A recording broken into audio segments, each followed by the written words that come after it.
Good morning students. मैं सौरभ मिश्रा। इस समय जो भी बच्चे 10th का बोर्ड एग्ज़ाम दे चुके हैं, उनके सामने एक बहुत बड़ी सब दुविधा है कि सब्जेक्ट क्या चूज़ करें। अगर देखें तो ऐसे फेमस स्ट्रीम तो आपको 4 ही समझ में आती हैं भाई। मैथ्स है, बायोलॉजी है, कॉमर्स है या आर्ट्स साइड है। ये 4 स्ट्रीम आपको दिखती हैं मार्केट में कि इस वक्त विद्यालय हों या स्कूल हों या कोचिंग हो, कोई भी, सब एक मार्केट है। सब कुछ एक मार्केट है। ये आप भी देखते होंगे, ये एक ऐसा मंथ होता है जिस समय गार्जियंस को बड़ा टेंशन रहता है कि एडमिशन होना है, बुक्स है, काफ़ी तो मार्केटिंग सिस्टम ही है, मार्केट ही बोलना उचित है। तो अब जब आप इसमें जाते हैं तो अब आपको स्कूल वाले अपने हिसाब से मोल्ड करते हैं। उनके पास सब्जेक्ट क्या है, मैथ है, बायो है, या फैकल्टी उनके पास किस चीज़ की है। एक तो मान्यता वाली बात आती है, एक दूसरी बात फैकल्टी की आती है। तो बच्चा तो दुविधा में फंस जाता है भाई। वो सोच के गया कि मुझको बायो लेना है, और स्कूल गया, कोचिंग गया, वहाँ के सर, मैम, प्रिंसिपल बोल रहे हैं कि बेटा मैथ ले लो और इससे पूरी आपका लाइफ का स्कोप खुल जाएगा। कोई कह रहा है बायोलॉजी ले लो, बायोलॉजी ले लोगे तो तुम डॉक्टर बन पाओगे। कोई कह रहा है कॉमर्स ले लो, एमबीए कर पाओगे। कोई कह रहा है आर्ट साइड ले लो, आईएएस बनना है, पीसीएस बनना है। बड़ी दुविधा है। तो इस दुविधा का जो अंत है वो आपको शायद मैं देने का प्रयास करूं। आप जो भी स्ट्रीम अगर आप चूज करना चाहते हो, आप चूज कीजिए बेफिक्र होके।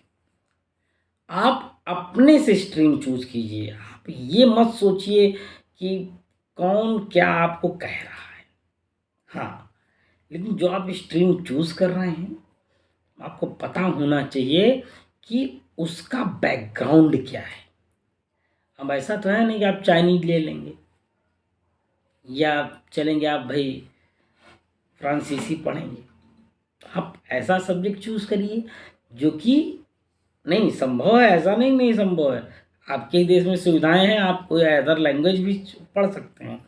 लेकिन आप इन सब चीज़ों से थोड़ा सा अपने को इधर रख के विचार कीजिए कि क्या आप मैथ अगर लेना चाहते हैं तो क्यों लेना चाहते हैं। आपको कोई भी सब्जेक्ट इसलिए नहीं लेना है कि कोई अदर सब्जेक्ट नहीं आता है। सीधी सी एक लाइन अगर आपसे मैं कहूँ, आपको कोई सब्जेक्ट इसलिए नहीं लेना है कि दूसरा सब्जेक्ट नहीं आता, तो ऑप्शन के तौर पे लेना है। ये ऑप्शन के तौर पे नहीं लेना है, आपको इसलिए वो सब्जेक्ट लेना है कि वो सब्जेक्ट आपको बाकी सब्जेक्ट से बेटर आता है। ऑप्शन इसलिए दिया जाता है। ऑप्शन इसलिए नहीं दिया जाता कि वो नहीं आता तो ये लेते हैं। ऑप्शन इसलिए दिया जाता है कि आपको उन सब्जेक्ट्स में जो सबसे बेटर आता है। अगर मैं बात करूं जो इस बार सीबीएसई बोर्ड से जो बच्चे हैं, उनके पास तो एकदम मल्टीपल ऑप्शन आ गए हैं। रोबोटिक्स आ गया, एआई आ गया, म्यूजिक आ गया, भाई ड्रोन सिस्टम आ गया।